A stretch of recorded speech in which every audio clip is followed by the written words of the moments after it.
पहला जो सवैया है, मानुष हो तो वहीं रस खानी, बसौ ब्रज गोकुल गांव के ग्वारन, जो पशु हो तो कहाँ बस मेरु, चरौनित नंद के धेनु मजारन, पाहन हो तो वहीं गिरि को, जो कियो हरि छत्र पुरंदर धारन, जो खग हो तो बसेरो करो मिली कालिंदी, कूल कदम्ब की डारन।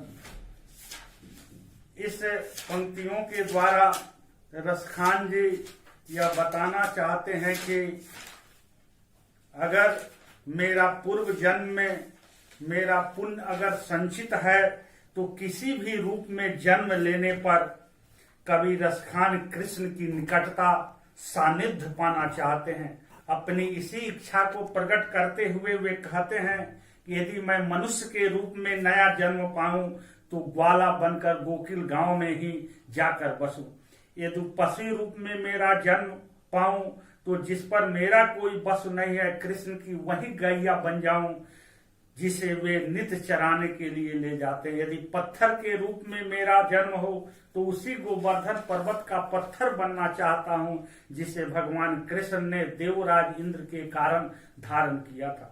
यदि मैं पक्षी बनूं तो जमुना के किनारे कदम की डालियों पर मेरा वास हो, जहां कृष्ण नित्य बांसुरी बजाया करते थे। इसमें रसखान जी बताते हैं कि अगले जन्म में मेरा जन्म मनुष्य रूप में हो तो केवल ब्रज के गोकुल गांव में ग्वाले के रूप में वह जन्म लेना चाहते हैं, जिससे कृष्ण के साथ समय व्यतीत करने का उसे सुंदर अवसर मिल सके। इसमें रसखान जी ने कृष्ण भक्ति का बड़ा सुंदर चित्रण किया है। इसमें अनुप्रास अलंकार की छटा दर्शनीय है। सवैया छंद और भाषा ब्रज भाषा का बड़ा सुंदर प्रयोग रसखान जी ने किया है।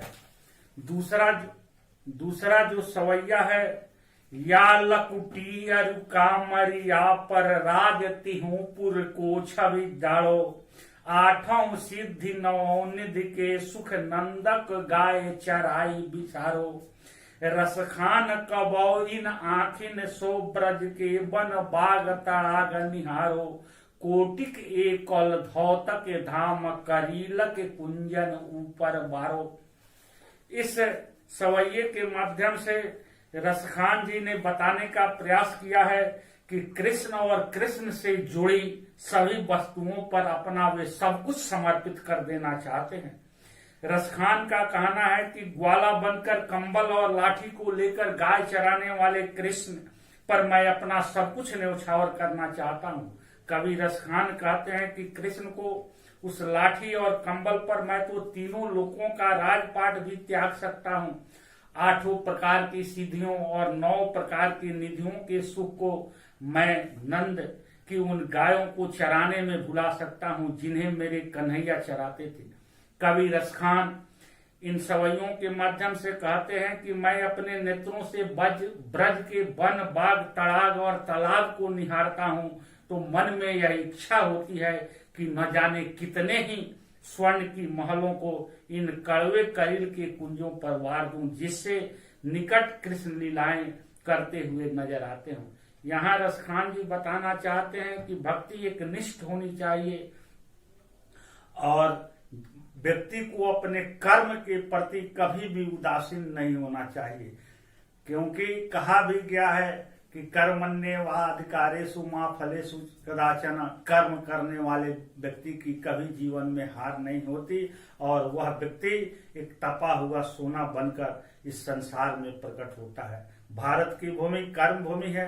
इस कर्म भूमि में जो कोई भी आता है उसे कर्म करना पड़ता है, चाहे वह मर्यादा पुरुषोत्तम भगवान राम आए, चाहे राजनीति विशारद भगवान कृष्ण आए, उन्हें भी कर्म करना पड़ा।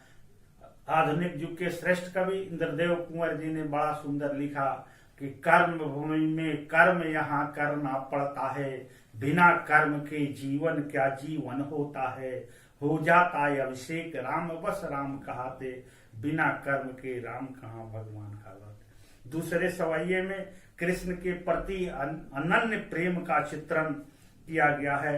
अनुप्रास अलंकार की छटा दर्शनीय है। सवैया छंद है। इसकी भाषा ब्रज भाषा है।